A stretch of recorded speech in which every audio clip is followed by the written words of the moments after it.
This channel is supported by TrueFire. TrueFire is an online library of lessons from some of my favourite... Alright, give it a rest, bud. Anyway, the All Access Pass membership is available for $150 off at the moment up till Christmas Eve. If you're looking for an opportunity to get in at that, so $99 for access to all of the TrueFire stuff for a year. Pretty good deal. I kind of wanted to do a video because I saw, I think it was guitarworld is what I'm looking at here, but it's this Reverb, they publish every year like their best-selling stuff. They do this, they split it by like used, new releases and all this sort of stuff. So it's not just like complete chaos.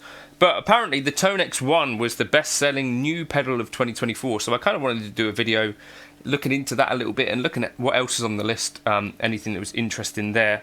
And that's what I'm using. I'm using ToneX on the actual DAW, which is such a cool thing about ToneX that it's available in pedal form and in the DAW. They did send me this to demo earlier on in the year, but they don't care if I'm making this video, to be honest with you.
So, what else was on the list? The overall best-selling pedals of 2024. Number one is the Keeley Compressor Plus, which is really interesting to see a Keeley pedal at the top of the list. You know, not even Boss or MXR at the very top. Keeley. Something to think about. Number two is the Boss BD2 Blues Driver. So that one. Boss BD... Maybe I should take these off of the guitar. Continues to be a pedal which is, I think, kind of underrated, but obviously everyone has tried one anyway, so not really underrated. HX Stomp, I've got one of them. Number four, Boss TU3 Chromatic Tuner. I guess everyone needs a tuner, right? Unless you're a salmon. Boss GE7 Equalizer. Now, I really want to do a video, experiment with putting an actual EQ pedal on my pedal board. I think it's like the number one pro move you could do to actually be in control of your tone. So I kind of, yeah. A Digitech Drop, number 6. Number 7, the Boss DS1 Distortion. Number 8, the MXR M169 Carbon Copy. Number 9, the IK Multimedia ToneX One. Number 10, the Roco Rat 2. I just sold my Rat. Number 11, the Strymon Iridium. Seems that to me is really fallen off the radar in terms of something that people talk about, but still selling well, and I guess people are still using them. I kind of wanted to do a video with the Strymon Iridium, kind of looking back on it, and you know, when you see the amount of UA pedals that have come out, the Strymon Iridium seems to me to be pretty good value for money. Number 12, the Strymon Big Sky Reverb. Incredible that that's 10 years, over 10 years now that's been out. The Boss SD1. Obviously this is a vintage one, but then number 14, the Hologram Electronics Chroma Console. I did kind of want to try one of those out, but it seemed maybe a little bit weirder sounds than anything else. Ibanez TS9 Tube Screamer, Universal Audio Dream 65. Number 17, the Hologram Electronics Microcosm. Number 18, I want to try one of these as well, the Greer Lightspeed Organic. Number 19, the Earthquaker Devices Plumes. Number 20, Keeley again with the Halo Dual Echo Andy Timmons. I think that Keeley Halo, an incredible pedal. I've got a bunch of friends that have use them, all that sort of stuff. So that's kind of interesting to me. The ToneX One, a clever idea, and especially now that at the end of the year they've added the effects and stuff. So in the intro there, you might have heard that there's a bit of tape echo as well as the plate reverb going on there. And in the Alex Lifeson demo, I used some of the modulation effects in there as well. So there's a bunch of cool modulation effects that they've added too. And yeah, I don't know how many of you guys, if any of you, are actually gigging these things. I know, Kent, you use one at home and really like it. I think Kent uses his in the loop of a Pod Go, I think, or possibly even just by itself at this point. But yeah, it's kind of pretty cool, I think. Tiny, an A/B toggle switch is how I use it, but I think there's another way you could use it, which is to use A/B and then browse, I think. Clever to have put a stereo out on this jack, which is pretty neat for live use, as well as being super compact. I've not tried gigging a ToneX One yet. Tiny, like, that's got to be the smallest modular thing there is, right?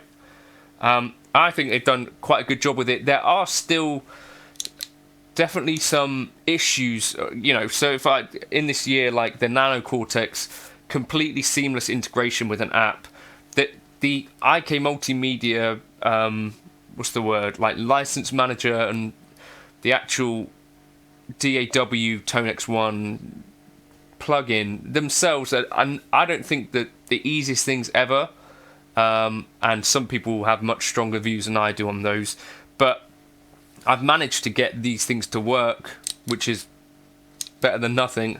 For me personally, actually creating ToneX captures though takes too long, and for some reason my interface doesn't really gel with it too well, so I end up creating kind of ground loops. So for me, I'm purely using these as like players, and actually the best side of ToneX One for me is when they've done their like actual gone out, they grabbed a dumble of Joe Bonamassa's, created some captures of that. I'd love to see more of those, if anything, or these signature kind of packs with Joe Satriani, Alex Lifeson, etc. I think that's a very interesting way of doing stuff. Of course, it's like then pay to play, which is kind of what it is, but I think it's a way of keeping people interested in ToneX One. And you know, if you're an Alex Lifeson fan, if you're a Joe Satriani fan, I did see an interesting comment kind of talking about like maybe this is sort of exposing to some extent how much of like tone might be in Joe Satriani's fingers and stuff, as well as you're hearing the difference between a produced album tone and a ToneX capture of one of his amps. So there are some interesting thoughts to have around that as well. But I just kind of wanted to do like a quick little video looking at ToneX One, plugging into it again. I really like the Dumble ODS Legends pack, as well as the, I think in the ToneX Max you get the Joe Bonamassa's old Dumble that he sold to IK Multimedia. So I think that's really cool. Interesting to see where IK Multimedia take ToneX in the future. Now there are two units. You've got the ToneX One, which can do these effects and stuff, but in terms of switching, you can't really do anything except for, you know, plug it in and play it. Unless you can do some USB stuff. I don't know if you can. I don't think you can do USB MIDI or anything with that. Can you? I should probably Google that. Then you've got the pedal, the ToneX pedal, which Paul has got. He nicked that one off of me ages ago. Then I think there's a gap for a more flagship type of unit, you know, one with more switches.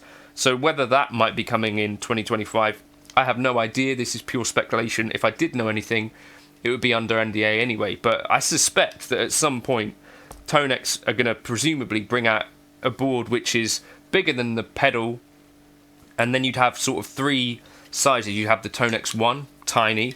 You'd have the ToneX pedal, which has like the 3-foot switches, and then maybe you'd have something a bit bigger, which you can switch on and off the effects and that sort of stuff. Because ToneX do have a big library of effects. So a flagship from ToneX would be the question mark. I don't know. Let me know your thoughts in the comments.